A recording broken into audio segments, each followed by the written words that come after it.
नमस्कार विद्यार्थियों, मैं हूं अमित ठाकुर और आज हम बात करेंगे आपकी इतिहास की पुस्तक के 8वें पाठ किसान जमींदार और राज्य के अंतिम खंड की। अब तक हम इस पर कई वीडियो बना चुके हैं और आज हमारा इस वीडियो में ये पाठ ख़त्म हो जाएगा। तो आज आप अपनी पुस्तक का पेज नंबर 215 निकाल लीजिए। उसमें 7वां खंड है चांदी का बहाव। आज इस पर चर्चा हमें करनी है। आपसे एग्ज़ाम में, परीक्षा में प्रश्न ये पूछा जा सकता है कि 16वीं व 17वीं सदी में भारत में चांदी का बहाव किस प्रकार हुआ, इसके क्या परिणाम हुए। अब आप इस बात को महसूस करें कि चांदी भारत में ज़्यादा नहीं मिलती थी। इसकी जो मिनरल है, ये जो खनिज पदार्थ है चांदी, ये भारत में ज़्यादा नहीं पाया जाता था। लेकिन 16वीं 17वीं सदी में हम देखते हैं कि भारत में चांदी की भरमार हो गई। भारत में चांदी के सिक्के बनाए जाने लगे। जैसे आप पेज नंबर 215 पर देख सकते हैं चित्र 8.11 को, तो ये अकबर द्वारा जारी किए गए चांदी के सिक्के हैं। इसी तरह से पेज नंबर 216 पर चित्र 8.12 को आप देख सकते हैं, ये औरंगजेब द्वारा जारी किए गए चांदी का रुपया है। तो आखिर जब भारत में चांदी होती ही नहीं थी या ज़्यादा उपलब्धि नहीं होती थी, उत्पादन ही नहीं होता था, तो फिर इतनी चांदी भारत में आ कहाँ से रही थी जिसका भरपूर उपयोग मुद्रा के रूप में, जेवरों के रूप में किया जा रहा था। हम इसी पर चर्चा करने जा रहे हैं। वास्तव में हुआ ये था कि 16वीं और 17वीं शताब्दी में भारत में व्यापार बड़ी तेज़ी से बढ़ा, भारत के निर्यात बढ़े, तो भारत अपनी चीज़ें दूसरे देशों को बेचता था और उसके बदले में पेमेंट के तौर पे वहाँ से चांदी आती थी। इसलिए भारत में चांदी का भाव हुआ है। तो इस बात को हम एक अपने विस्तृत ढंग से पढ़ेंगे और देखेंगे कि ऐसा कैसे कैसे हुआ। मुगल साम्राज्य एशिया के उन बड़े साम्राज्यों में से एक था जो 16वीं व 17वीं सदी में सत्ता और संसाधनों पर अपनी पकड़ मजबूत बनाने में कामयाब रहे।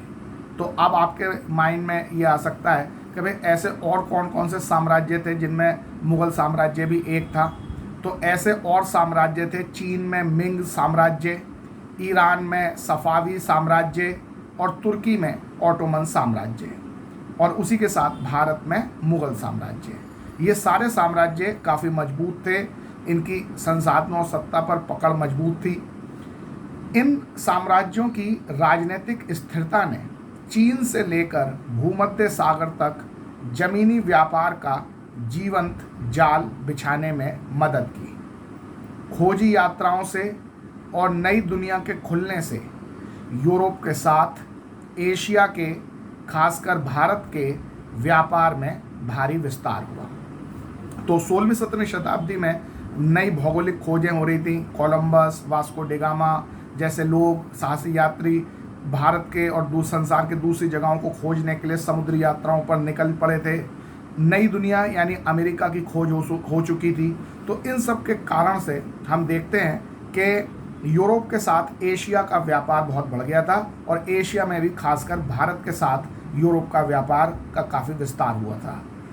इस वजह से भारत के समुद्र पार व्यापार में एक ओर भौगोलिक विविधता आई, तो दूसरी ओर कई नई वस्तुओं का व्यापार भी शुरू हो गया था।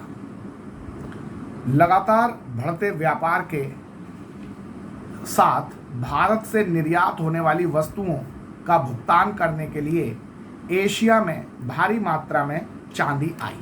तो अब आपको समझ में आ गया कि भारत के निर्यात दूसरे देशों को लगातार बढ़ते जा रहे थे और उसकी पेमेंट करने के लिए बदले में जो दूसरे देश भारत को चांदी भेज रहे थे। इसी वजह से 16वीं 17वीं शताब्दी में भारत में चांदी का बहाव हो रहा था, चारों तरफ से चांदी आ रही थी। इस चांदी का एक बड़ा हिस्सा भारत की तरफ खिंच गया। यह भारत के लिए अच्छा था क्योंकि यहाँ चांदी के प्राकृतिक संसाधन नहीं थे।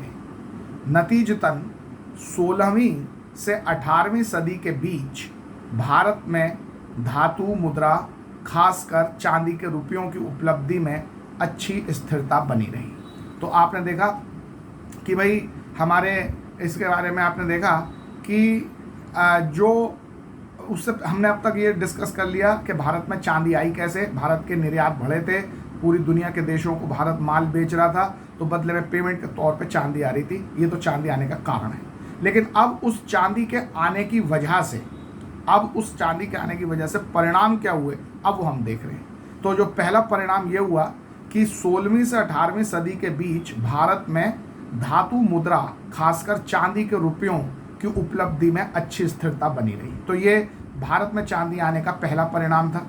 दूसरा परिणाम भी देखते हैं। इसके साथ ही एक तरफ तो अर्थव्यवस्था में मुद्रा, संचार और सिक्कों की ढलाई में अभूतपूर्व विस्तार हुआ, दूसरी तरफ मुगल राज्य को नकदी कर उगाने में आसानी हुई।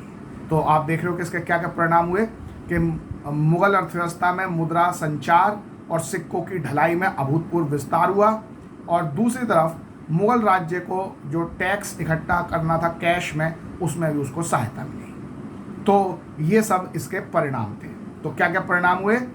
पहला परिणाम हुआ कि चांदी के रुपयों की भारत में उपलब्धि में अच्छी खासी स्थिरता बनी रही, मुद्रा, संचार और सिक्कों की ढलाई में अभूतपूर्व विस्तार हुआ, और तीसरा परिणाम यह हुआ कि मुगल राज्य को नगद में टैक्स उगाने में आसानी हुई। ये सब इसके परिणाम हैं। तो क्या हमारे पास कोई ऐसा सबूत भी है, कोई ऐसा साक्ष्य भी है जो हमें बताता है कि हाँ भाई, इस 16वीं-17वीं शताब्दी में भारत में चारों तरफ से चांदी आ रही थी? जी हाँ, हमारे पास एक ऐतिहासिक साक्ष्य भी है, और वो है इटली के एक यात्री जोवान्नी कारेरी के लिखा वर्णन। इटली का यह मुसाफिर जोवान्नी कारेरी, जो लगभग 1690 ईस्वी में भारत से होकर गुजरा था, उसने इस बात का बड़ा सजीव चित्र पेश किया है कि किस तरह चांदी तमाम दुनिया से होकर भारत पहुंचती थी। उसी से हमें यह भी पता चलता है कि 17वीं सदी के भारत में बड़ी अद्भुत मात्रा में नगद और वस्तुओं का आदान प्रदान हो रहा था। आप देख सकते हैं पेज नंबर 216 पर चित्र 8.13 है, और उस चित्र 8.13 में ये दिखाया गया है कि यूरोपीय बाजारों की मांगों को पूरा करने के लिए भारतीय उपमहाद्वीप के वस्त्र उत्पादन का एक उदाहरण, यानी भारत से भारी मात्रा में वस्त्र वगैरह यूरोप के देशों में जाते थे, निर्यात किए जाते थे, और उसके बदले में भारत में चांदी आ रही थी। तो ये सब बातें आपको पॉइंट वाइज अपने उत्तर में लिखनी है। इसके अलावा अगर आप पेज नंबर 217 में स्रोत 8 देखेंगे, बॉक्स देखेंगे, तो उसमें लिखा है भारत में चांदी कैसे आई। वो हमारे जो इटली का मुसाफिर है जोवान्नी कारेरी, उसी के लिए जो है वो ये उन्हीं के द्वारा लिखा गया जो वर्णन है, यात्रा वर्णन, उसी का एक उद्धरण है, उसी का एक छोटा सा हिस्सा है। तो जब आप इस हिस्से को पढ़ेंगे तो आपको पता चलेगा कि भारत में किस तरह से चारों तरफ से चांदी आ रही थी। तो इसके साथ ही हमारा ये 7वें खंड का डिस्कशन पूरा हुआ, और अब हम आते हैं इस पाठ के अंतिम खंड, 8वां खंड, अबुल फजल की आइन ए अकबरी। और ये बहुत ही महत्वपूर्ण खंड है, प्राय परीक्षा में इस पर सवाल आते रहते हैं। तो इसमें सबसे पहला सवाल जो बन सकता है वो है, आइन ए अकबरी इतिहास लिखने के एक ऐसे बृहत्तर परियोजना की हिस्सा थी जिसकी पहल अकबर ने की थी, समझाइए। ये सवाल आ सकता है। तो इस सवाल के उत्तर में आप क्या लिखोगे? पेज नंबर 217 में जो 8वां खंड शुरू हो रहा है, तो 8वें खंड का पहला पैराग्राफ में आपको इसका उत्तर मिलेगा। आइन ए अकबरी आंकड़ों के वर्गीकरण के एक बहुत बड़े ऐतिहासिक और प्रशासनिक परियोजना का नतीजा थी, जिसका जिम्मा बादशाह अकबर के हुक्म पर अबुल फजल ने उठाया था। अकबर के शासन के 42वें वर्ष 1598 ईस्वी में 5 संशोधनों के बाद इसे पूरा किया गया। आइन इतिहास लिखने के एक ऐसे बृहत्तर परियोजना का हिस्सा थी जिसकी पहल अकबर ने की थी। इस परियोजना का परिणाम था अकबरनामा, जिसे 3 जिल्दों में रचा गया। पहली 2 जिल्दों ने ऐतिहासिक दास्तान पेश की थी, और इन हिस्सों पर तो हम इस अध्याय में नहीं बल्कि आगे के अध्याय में पढ़ेंगे। लेकिन जो तीसरी जिल्द थी, जिसे आइन अकबरी कहते हैं, उसको शाही नियम कानून के सारांश और साम्राज्य के एक राजपत्र की सूरत में संकलित किया गया था। तो इसलिए ये बात बिल्कुल ठीक है कि आइन ए अकबरी इतिहास लिखने के एक ऐसे बृहत्तर परियोजना का हिस्सा थी जिसकी पहल अकबर ने की थी। अकबर की ही पहल से, अकबर की ही प्रेरणा से अबुल फजल ने इतने बड़े आंकड़े इकट्ठे करने और उनको ऐतिहासिक रूप से लिखने की परियोजना शुरू की थी। तो ये पहल अकबर की थी, ये बात बिल्कुल ठीक है। तो जो अभी हमने पढ़ के सुनाया वही सब बातें आपको अपने उत्तर में पॉइंट वाइज लिखनी है। अब बात करते हैं अगले पार्ट की, अगले प्रश्न की, जो इस 8वें खंड पर अगला प्रश्न जो बन सकता है वो है आइन ए अकबरी अकबर के शासन के दौरान मुगल साम्राज्य के बारे में सूचनाओं की खान है, व्याख्या कीजिए। बहुत ही महत्वपूर्ण सवाल, और बोर्ड की परीक्षा में इसी तरह के सवाल आते हैं कि आपकी किताब का ही कोई एक वाक्य ले लिया जाता है और उसकी व्याख्या करने को कहा जाता है। तो जो अभी आपने पढ़ा वो आपकी किताब का ही एक वाक्य है। मैं दोबारा से बोल रहा हूँ, आइन ए अकबरी अकबर के शासन के दौरान मुगल साम्राज्य के बारे में सूचनाओं की खान है, व्याख्या कीजिए। तो इस प्रश्न के उत्तर में आपको पेज नंबर 217 का जो सबसे आखिरी मतलब जो अंतिम खंड आपको अंतिम पैराग्राफ आपको दिखाई दे रहा है, वहाँ से शुरू होगा इसका आंसर और आगे तक चलेगा। तो जरा पढ़ते हैं, देखते हैं कि आइन अकबरी अकबर के शासन के दौरान मुगल साम्राज्य के बारे में सूचनाओं की खान किस प्रकार है। हमें यही एक्सप्लेन करना है कि उससे हमें बहुत तरह की सूचनाएं मिलती हैं। तो अब पढ़ना शुरू करते हैं इसका उत्तर। पेज नंबर 217 का अंतिम जो पैराग्राफ है, आइन कई मसलों पर विस्तार से चर्चा करती है। दरबार, प्रशासन और सेना का संगठन, राजस्व के स्रोत और अकबरी साम्राज्य के प्रांतों का भूगोल और लोगों के साहित्यिक, सांस्कृतिक व धार्मिक रीति रिवाज। तो आप देख रहे हो कि आइन अकबरी में कितनी सारी चीज़ों की जानकारी हमें मिल रही है। एक बार मैं दोबारा से बता दूं आपको, हमें आइन अकबरी से जानकारी मिलती है अकबर के दरबार की, उसके प्रशासन की, सेना के संगठन की, राजस्व के स्रोत की, अकबरी साम्राज्य के प्रांतों के भूगोल की और लोगों के साहित्यिक, सांस्कृतिक व धार्मिक रीति रिवाजों की। तो जब इतनी सारी जानकारी आइन अकबरी हमें दे रही है तो निश्चित रूप से ये अकबर के शासन के दौरान मुगल साम्राज्य के बारे में सूचनाओं की खान है। ये बात अपने आप में बिल्कुल ठीक है।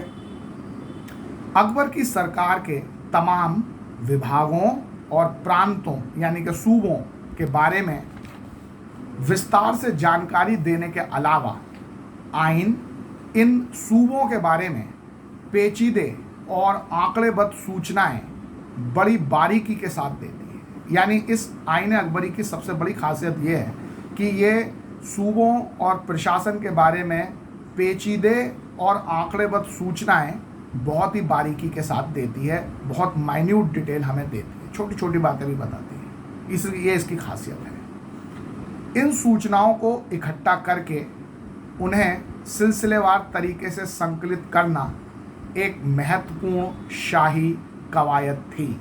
यानी ये बहुत बड़ा आयोजन होता था, शाही आयोजन सरकार के द्वारा, राजा के द्वारा किया गया कि भाई सारी सूचनाओं को सिलसिलेवार ढंग से इकट्ठा करके उन्हें सिलसिलेवार ढंग से पेश करना। इसने बादशाह को साम्राज्य के तमाम इलाकों में प्रचलित रिवाजों और पेशों की जानकारी दी। तो आइन अकबरी से सबसे बड़ा फ़ायदा किसको हुआ? बादशाह को, क्योंकि उसे अपने साम्राज्य के तमाम इलाकों में प्रचलित रिवाजों और पेशों की जानकारी मिल गई, जिससे वो बेहतर ढंग से प्रशासन चला पाया। इस तरह हमारे लिए आइन अकबर के शासन के दौरान मुगल साम्राज्य के बारे में सूचनाओं की खान है। फिर भी यह ध्यान रखना महत्वपूर्ण है कि आइन का नज़रिया क्षेत्रों के बारे में केंद्र का नज़रिया है, या यूं कहें समाज के शीर्ष से देखी हुई समाज की तस्वीर है। इसका मतलब यह है कि आइन लिखा गया है दरबारी दृष्टिकोण से। राजा के एक बड़े मंत्री, बड़े दरबारी ने राजा की दृष्टि से जो शाही राजधानी है, शाही दरबार है, वहाँ से बैठकर आम जनता को वो जैसा देख रहे हैं उसके बारे में लिखा है। लेकिन आजकल जैसा आप जानते हो कि जो हिस्ट्री है वो सबाल्टर्न हिस्ट्री हो रही है, जो संभ्रांतों, राजाओं या उनके दरबारियों द्वारा लिखी गई इतिहास, उनकी नज़रिए से इतिहास को नहीं देखा जाता सबाल्टर्न हिस्ट्री में, बल्कि देखा जाता है आम आदमी के नज़रिए से कि एक आम किसान किस तरह से परिस्थितियों को देख रहा था, एक स्त्री किस प्रकार से परिस्थितियों को देख रही थी। जो समाज के दबे कुचले सीमांत वर्ग हैं, जो हाशिए पर स्थित वर्ग हैं, लोग हैं, गरीब हैं, वो उनके लिए उस समय की परिस्थितियाँ कैसी थी। जब हम उनकी दृष्टि से इतिहास को देखते हैं तो उसे सबाल्टर्न हिस्ट्री कहते हैं। तो जबकि जो आइन अकबरी है वो सबाल्टर्न हिस्ट्री नहीं थी, वो एक संभ्रांत वर्ग के शाही दरबार, जो राजा था, केंद्रीय सत्ता थी, उसके एक शाही जो मंत्री था, उसके नज़रिए से, यानी राजा के नज़रिए से लिखा गया इतिहास है। तो वो हमें आम लोग क्या सोचते हैं, आम किसान की ज़िंदगी किस प्रकार की थी, आम लोगों का जो दृष्टिकोण था, उनकी जो भावनाएं थीं, जो उनके ऊपर बीत रही थी, वो नहीं बताता आइन अकबरी केवल ये बताता है कि राजा की दृष्टि से जो दिल्ली दरबार है या जो शाही दरबार है, जो केंद्रीय राजधानी है, वहाँ बैठे बड़े बड़े पद वाले लोगों की नज़र से साम्राज्य कैसा था, इतिहास कैसा था। जबकि आज सबाल्टर्न हिस्ट्री इसके उल्टा चलती है और वो बड़े लोगों के दृष्टिकोण से इतिहास को नहीं देखती, बल्कि वो नीचे के लोगों, जो आम लोग हैं, आम किसान हैं, आम मजदूर हैं, आम कारीगर हैं, महिलाएं हैं, दबे कुचले शोषित दलित लोग हैं, उनके नज़रिए से इतिहास को देखा जाता है सबाल्टर्न हिस्ट्री में। लेकिन जो हमारी आइन अकबरी है वो सबाल्टर्न हिस्ट्री ना होकर एक इम्पीरियलिस्ट पॉइंट ऑफ व्यू से लिखी गई हिस्ट्री है। ये बात भी हमें ध्यान रखनी है, ये इसकी एक सीमा भी कहलाई जा सकती है। तो इस तरह से हमने आइन अकबरी की इस बात पर भी चर्चा की, इस प्रश्न का उत्तर भी हमारे सामने आ गया। अब ये बात के आइन अकबरी एक साम्राज्यवादी दृष्टिकोण से केंद्रीय राजधानी और केंद्रीय राजधानी में बैठे बादशाह और उसके बड़े अधिकारियों द्वारा लिखी गई है, इस बात की तस्दीक हमें पेज नंबर 218 में जो चित्र दे रखा है, चित्र 8.14, उससे भी होती है। आप देख रहे हो कि अबुल फजल, इस चित्र में अबुल फजल अपने आश्रयदाता को यानी अकबर को अकबरनामा की पांडुलिपि पेश कर रहे हैं। तो ये जो अकबरनामा है वो साम्राज्यवादी दृष्टिकोण, केंद्रीय सत्ता के दृष्टिकोण, शाही दरबार, शाही राजा और उसके शाही दरबारियों के दृष्टिकोण से लिखा गया इतिहास है। अब हम एक अगले प्रश्न पर चर्चा करते हैं कि आइन अकबरी के विभिन्न भाग कौन से हैं। तो आपसे सवाल ये आ सकता है, आइन ए अकबरी के विभिन्न भागों का वर्णन कीजिए। तो आइन अकबरी, जैसे मैं एक बार फिर से आपको बता दूं, अबुल फजल ने एक बड़ी मोटी किताब लिखी थी जिसका नाम था अकबरनामा। अकबरनामा की 3 जिल्द का मतलब वॉल्यूम, 3 खंड थे। उनमें जो पहले 2 खंड थे वो राजनीतिक इतिहास से संबंधित थे, उसके प्रशासन से, उस सब चीज़ों से संबंधित थे। लेकिन जो अकबरनामा का जो तीसरा खंड है, तीसरी जिल्द जो है, वो जिल्द कहलाती है आइन अकबरी। तो आइन अकबरी वास्तव में अकबरनामा का ही एक खंड है, उसका तीसरा खंड है। और इस खंड में, अकबरनामा के इस तीसरे खंड जिसे आइन अकबरी कहते हैं, इसमें हमारे अर्थव्यवस्था, कृषि और दूसरी चीज़ों के विस्तृत आंकड़े दिए गए हैं। तो ये जो आइन अकबरी है ये भी अपने आप में 5 खंडों में बटी है और हमसे पूछा गया है कि भाई वो कौन कौन से खंड हैं, उनके बारे में संक्षेप में बताइए। तो हम शुरू करते हैं पेज नंबर 218 पर ही जो इसका उत्तर लिखा हुआ है। आइन अकबरी 5 भागों यानी कि दफ्तर का संकलन है। तो अकबरनामा 3 जिल्दों का संकलन है, जिसमें तीसरी जिल्द आइन अकबरी है। और आइन अकबरी 5 भागों यानी दफ्तर का संकलन। दफ्तर का मतलब है कि जो हमारा आइन अकबरी खंड है उसके भी 5 अलग अलग हिस्से हैं और हर एक हिस्से को दफ्तर कहा जा रहा है। तो आइन अकबरी 5 भागों यानी दफ्तर का संकलन है, जिसके पहले 3 भाग प्रशासन का विवरण देते हैं। जो पहली किताब है आइन अकबरी की, यानी जो पहला दफ्तर है, वो कहलाता है मंजिल आबादी। और ये जो मंजिल आबादी के नाम से पहली किताब लिखी गई है, यह शाही घर परिवार और उसके रख रखाव से ताल्लुक़ रखती है। जो दूसरा दफ्तर है आइन अकबरी का, वो है सिपह आबादी। ये किताब जो सिपह आबादी है वो सैनिक व नागरिक प्रशासन और नौकरों की व्यवस्था के बारे में हमें बताती है। इस भाग में शाही अफसरों यानी मनसबदारों, विद्वानों, कवियों और कलाकारों की संक्षिप्त जीवनियाँ शामिल हैं। तो इस तरह से अब तक आप आईने अकबरी के 2 भागों को पढ़ चुके हैं। अब जो तीसरा भाग है, तीसरा दफ्तर जो आईने अकबरी का, वो है मुल्क आबादी। तो ये जो मुल्क आबादी है, यह वह भाग है जो साम्राज्य व प्रांतों के वित्तीय पहलुओं तथा राजस्व की दरों के आंकड़ों की विस्तृत जानकारी देने के बाद 12 प्रांतों का बयान देता है। इस खंड में सांख्यिकीय सूचनाएं यानी स्टैटिस्टिकल इंफॉर्मेशन तफसील से यानी विस्तार से दी गई हैं, जिसमें सूबों और उनकी तमाम प्रशासनिक व वित्तीय इकाइयों जो देखो पूरा जो अकबर का या मुगलों का जो साम्राज्य था, वो तो साम्राज्य था, उस साम्राज्य को कई राज्यों में यानी कि कई प्रोविंसेस में बांट रखा था, जिसको सूबा कहा जाता है। जैसे आज भी पूरा भारत है, फिर भारत को अलग अलग राज्यों, उत्तर प्रदेश, बिहार, दिल्ली, तमिलनाडु, ऐसे बांट रखा है ना। तो ऐसे ही जो मुगलों का साम्राज्य था, उसको कई सूबों में बांट रखा था, और फिर उस सूबे को भी और छोटे हिस्सों में बांट रखा था। जैसे आज भी पूरा भारत देश हो गया, फिर उत्तर प्रदेश उसका एक राज्य हो गया, फिर उत्तर प्रदेश का भी एक हिस्सा जिला हो गया, जिला का भी एक छोटा हिस्सा तहसील हो गया, तहसील का भी एक छोटा हिस्सा परगना हो गया। इस तरह से जो है भारत में आज भी हम देखते हैं प्रशासनिक जो विभाजन किया गया है। तो इसी तरह से मुगल भारत में भी उस समय मुगल भारत में भी पूरा साम्राज्य था मुगलों का, उसको अलग अलग सूबों में बांट रखा था, और हर सूबे के 3 छोटे हिस्से और किए गए थे। सूबे से छोटा हिस्सा होता था सरकार, सरकार से छोटा हिस्सा होता था परगना, और परगना से छोटा हिस्सा होता था महल।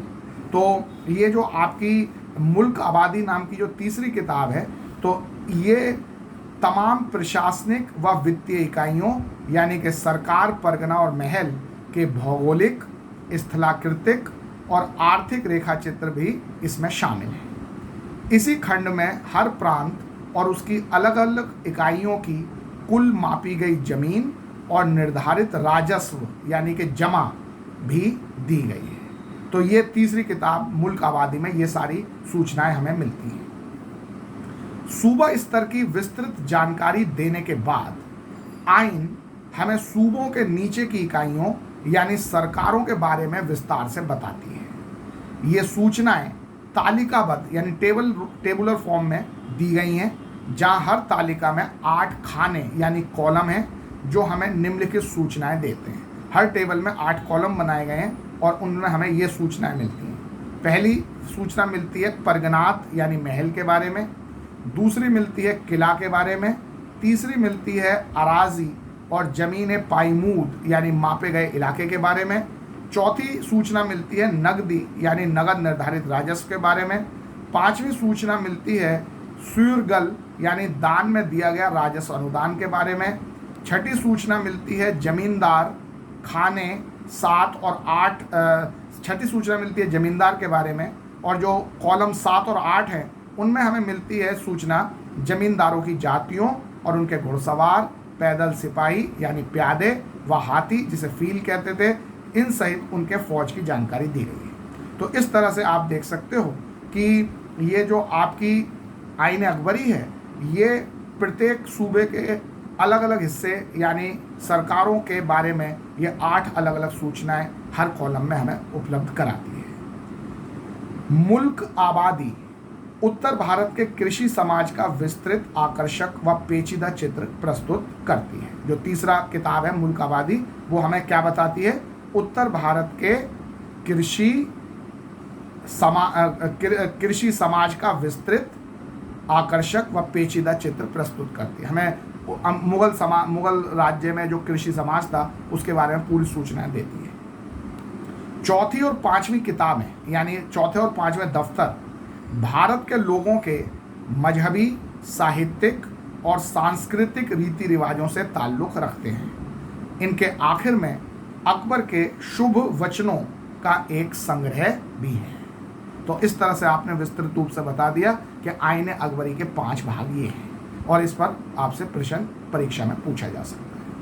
पेज नंबर 219 पर आपको स्रोत 9 दे रखा है, पूरा बॉक्स दे रखा है और उसका हेडिंग है खुशकिस्मती के गुलाब बाग की सिंचाई। इसमें जो अबुल फजल है वो ये बता रहा है कि जब उसने आईने अकबरी लिखी या अकबरनामा जब लिखा तो उसने इसके लिए कहाँ कहाँ से सूचनाएं एकत्रित की, कैसे कैसे उसने ये सूचनाएं एकत्रित की, किन किन लोगों से संपर्क किया सूचनाएं प्राप्त करने के लिए, और फिर उसने लिखना कैसे प्रारंभ किया। पहले उसने इसका रफ ड्राफ्ट बनाया, कच्चा प्रारूप बनाया, फिर उसमें उसे क्या परेशानी हुई, फिर उसने कैसे बदला। ये सारा का सारा वर्णन बहुत संक्षेप में आपको इस 219 पेज के स्रोत 9 खुशकिस्मती के गुलाब बाग की सिंचाई के रूप में दे रखा है। और जैसा आपको मैंने बता ही दिया है कि आपसे प्रश्न जो हैं वो केस बेस्ड आते हैं, सोर्स बेस्ड आते हैं, इस तरह के प्रश्न आपसे पूछे जाएंगे और ये कॉम्पिटेंसी बेस्ड क्वेश्चन कहलाते हैं। तो ये कॉम्पिटेंसी बेस्ड क्वेश्चन ज़्यादातर आएंगे आपके इन्हीं स्रोतों से जो आपकी किताब में बॉक्स के रूप में दी हैं। तो इसलिए इनको बहुत ध्यान से पढ़ें, इनके अच्छे ढंग से समझें, इनको अंडरलाइन करें इनकी महत्वपूर्ण बातों को, ताकि जब ये चीज़ें आपसे परीक्षा में, जब यही पैराग्राफ परीक्षा में आपसे को दिया जाएगा तो आपको समझने में इसमें कोई परेशानी ना हो, आपको पहले से इसके बारे में पता हो, तो आप वहाँ पर आसानी से उन पर आधारित प्रश्नों को कर पाएंगे। तो इसलिए सब बच्चों को ये सारे बॉक्स पढ़ने हैं। अब हम आईने अकबरी पर जो अगला प्रश्न पूछने जा रहे हैं वो है, क्या आइन ए अकबरी का लेखन केवल शासन की अहमियत क्या आइन ए अकबरी का लेखन केवल शासन की सहूलियत के लिए विस्तृत सूचनाएं जमा करने के लिए ही किया गया था? चर्चा कीजिए। मैं एक बार दोबारा बोल रहा हूँ, क्या आइन ए अकबरी का लेखन केवल शासन की सहूलियत के लिए विस्तृत सूचनाएं जमा करने के लिए ही किया गया था? चर्चा कीजिए। यानी क्या आईने अकबरी लिखने का उद्देश्य केवल अलग अलग इंफॉर्मेशन इकट्ठी करना ही था जिससे हम अच्छे ढंग से शासन चला सकें, या इसका कुछ और भी उद्देश्य था? तो इस पर चर्चा करनी है। तो इसके लिए पेज नंबर 220 का जो पहला पैराग्राफ है वो ही है। तो अब पढ़ते हैं उस पैराग्राफ को, उसी में से आपको इसका उत्तर मिलेगा।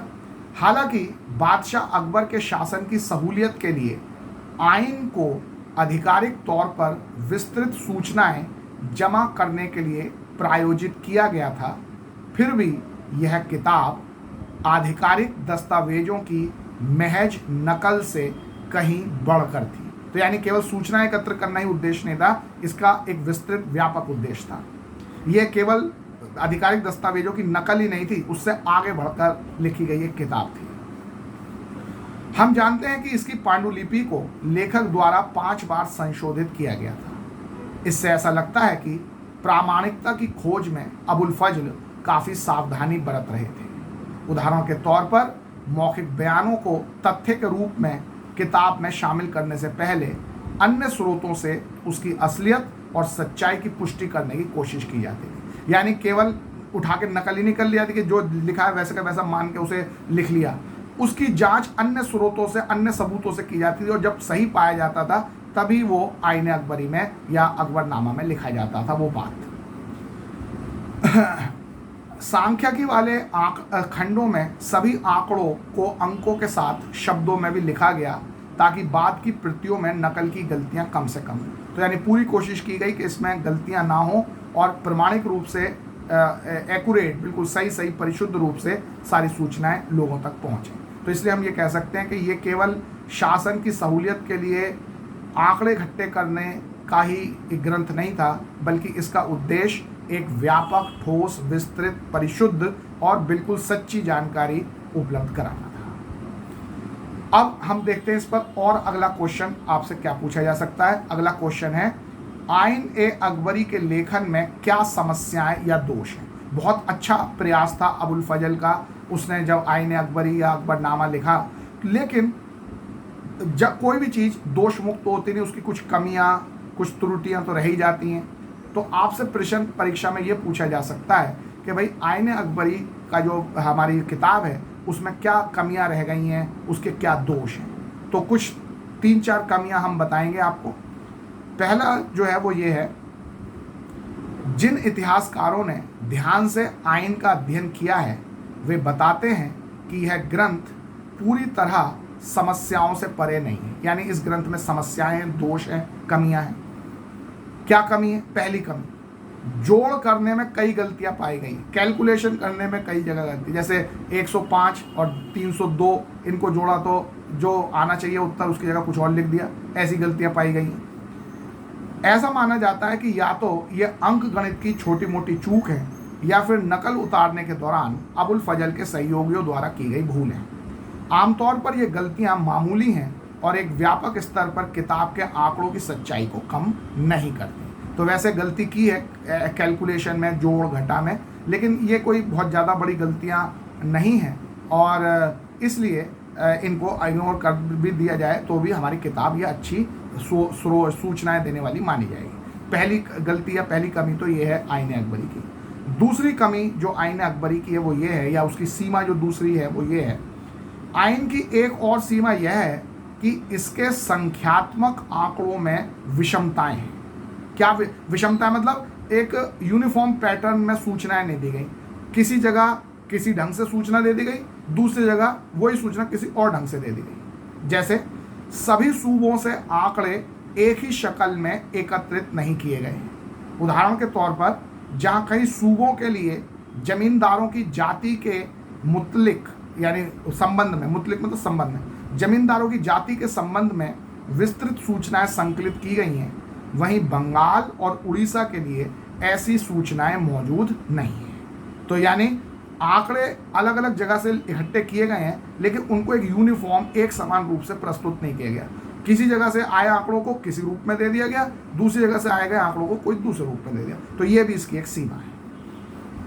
अब तीसरी कमी जो है आईने अकबरी की वो ये है कि जहां सूबों से लिए गए राजकोषीय आंकड़े बड़ी तफसील से दिए गए हैं, वहीं उन्हीं इलाकों से कीमतों और मजदूरी जैसे उतने ही महत्वपूर्ण मापदंड उतने अच्छे से दर्ज नहीं किए गए। तो यानी जो सूबों से राजकोषीय आंकड़े यानी टैक्स वगैरह के आंकड़े तो बहुत अच्छे ढंग से एक्यूरेटली इकट्ठे करके दिए गए हैं, लेकिन उन सूबों में वस्तुओं की क्या कीमतें चल रही थी, वहाँ के मजदूरों को कितनी मजदूरी मिल रही थी, ये सब आंकड़े नहीं दिए गए। ये इसकी एक कमी है। तो ये तीसरी कमी है। और चौथी कमी जो है वो है कीमतों और मजदूरी की दरों की जो विस्तृत सूची आइन में दी भी गई है, वह साम्राज्य की राजधानी आगरा या उसके इर्द गिर्द के इलाकों से ली गई है। जाहिर है कि देश के बाकी हिस्सों के लिए इन आंकड़ों की प्रासंगिकता सीमित है। तो इसमें जो आंकड़े इकट्ठे भी किए गए हैं वो आगरा और उसके आसपास के यानी केंद्र की राजधानी के आसपास के और केंद्र की राजधानी के आंकड़े हैं।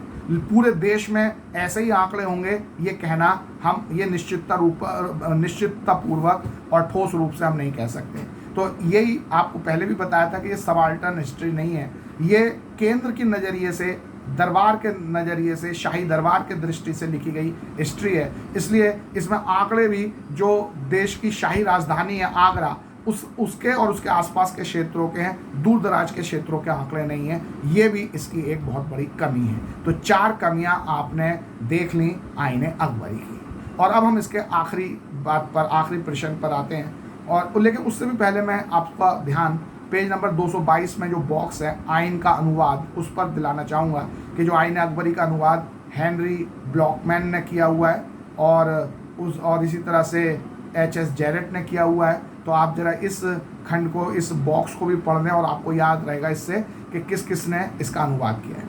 अब हम इसके आखिरी प्रश्न पर, बहुत महत्वपूर्ण और बड़े कलात्मक प्रश्न पर आते हैं और वो है कि आइन की रचना करके अबुल फजल मध्यकालीन इतिहासकारों की अब तक प्रचलित परंपराओं से कहीं आगे निकल गए हैं, व्याख्या कीजिए।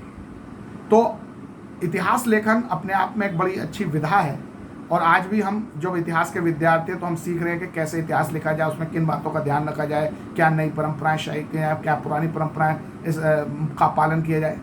तो मध्यकालीन इतिहासकार जिस तरह का इतिहास लिखते थे, अबुल फजल ने उससे आगे बढ़कर एक नई परंपरा स्थापित की है और इस तरह से वो एक मार्गदर्शक बन गए इतिहासकारों के आखिर इतिहास किस तरह से लिखा जाना चाहिए। जो मध्यकालीन इतिहासकार थे वो ज़्यादातर राजाओं की जिंदगी, उनकी युद्ध, उनके खिलाफ किए गए षड्यंत्रों, उनकी शादी, उनके द्वारा की गई सारी चालों, इस तरह की, उनके परिवार, इस तरह का इतिहास ही लिखते थे मध्यकालीन इतिहासकार।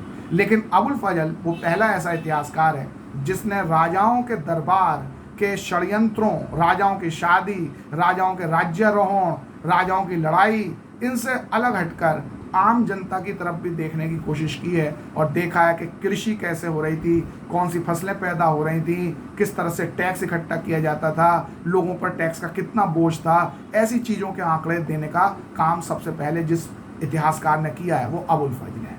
इसलिए अबुल फजल इन सब से, इन सारे मध्यकालीन इतिहासकारों की परंपराओं से बहुत आगे निकल गए हैं। यही सब हमें बताना है। तो ये जो आपका 220 और 221 पर जो नीले शब्दों में जो लिखा गया है, ये इस प्रश्न का उत्तर होगा। तो जरा पढ़ लें। इन सीमाओं के बावजूद, यानी जो अभी सीमाएं हमने देखी, आइन अपने समय के लिए एक असामान्य व अनोखा दस्तावेज है। मुगल साम्राज्य के गठन और उसकी संरचना को मंत्रमुग्ध करने वाली झलकियां दिखाकर और उसके बाशिंदों व उत्पादों के बारे में सांख्यिकीय आंकड़े देकर अबुल फजल मध्यकालीन इतिहासकारों की अब तक प्रचलित परंपराओं से कहीं आगे निकल गए हैं और यह निश्चित तौर पर एक बहुत बड़ी उपलब्धि है। गौरतलब है कि मध्यकालीन भारत में अबुल फजल से पहले के इतिहासकार ज़्यादातर राजनीतिक वारदातों के बारे में ही लिखते थे। जंग, फतह, सियासी साजिशें या वंशीय उथल पुथल। देश, उसके लोग या उत्पादों का जिक्र गाहे बगाहे प्रसंगवशी आता था और वह भी एक ऐसे लेख साज सज्जा के रूप में जिसकी दिशा मूलतः राजनीतिक होती थी। यानी कभी कभार आम जनता के बारे में अगर पुराने इतिहासकार लिख भी देते थे तो उनका मुख्य उद्देश्य तो राजनीति बताना ही होता था। अबुल फजल ही ऐसा व्यक्ति है जो इन सबसे आगे बढ़कर आम लोगों के जीवन तक पहुंचा। भारत के लोगों और मुगल साम्राज्य के बारे में विस्तृत सूचनाएं दर्ज करके आइन ने स्थापित परंपराओं को पीछे छोड़ दिया और इस तरह 17वीं सदी के मुहाने पर भारत के अध्ययन के लिए एक संदर्भ बिंदु बन गया। जहां तक कृषि संबंधों का सवाल है, आइन के सांख्यिकीय सबूतों की अहमियत चुनौतियों से परे है। जो इसने सांख्यिकीय आंकड़े दिए हैं उनको हम चुनौती नहीं दे सकते, वो काफ़ी हद तक शुद्ध हैं। लेकिन इससे भी महत्वपूर्ण लोगों, उनके पेशों और व्यवसायों, साम्राज्य की व्यवस्था और उसके उच्च अधिकारियों के बारे में जो सूचनाएं यह ग्रंथ मुहैया कराता है, उनकी मदद से इतिहासकार समकालीन भारत के सामाजिक ताने बाने का इतिहास पुनः रचते हैं। तो इसलिए आइन का बहुत ज़्यादा महत्व है, क्योंकि ये हमारे लिए संदर्भ बिंदु है 17वीं शताब्दी के भारत का, और इसको पढ़कर ही आज के जो इतिहासकार हैं वो उस समय के भारत के सामाजिक ताने बाने का इतिहास दोबारा से रचते हैं। तो ये इसका महत्व है। और इसके साथ ही आपका ये पाठ अब कंप्लीट हुआ। 8वां पाठ पूरा तरह खत्म हो गया और ये किताब भी खत्म हो गई, क्योंकि 9वां पाठ आपके सिलेबस में नहीं है। तो अब आपको क्या करना है, पेज नंबर 221 पर दी गई जो काल रेखा है, टाइमलाइन है, वो भी अपनी कॉपी पे बनानी है। इसके अलावा पेज नंबर 222 पर जो 1 से लेकर 9 तक के प्रश्न दिए गए हैं किताब में, वो भी आपको अपनी कॉपी में करने हैं। और इसके साथ ही अब आपका ये चैप्टर ख़त्म होता है और अब हम जब अगला वीडियो बनाएंगे तो उसमें हम पहुंच जाएंगे आधुनिक काल में, यानी तीसरी किताब पर। तब तक के लिए सभी को नमस्कार।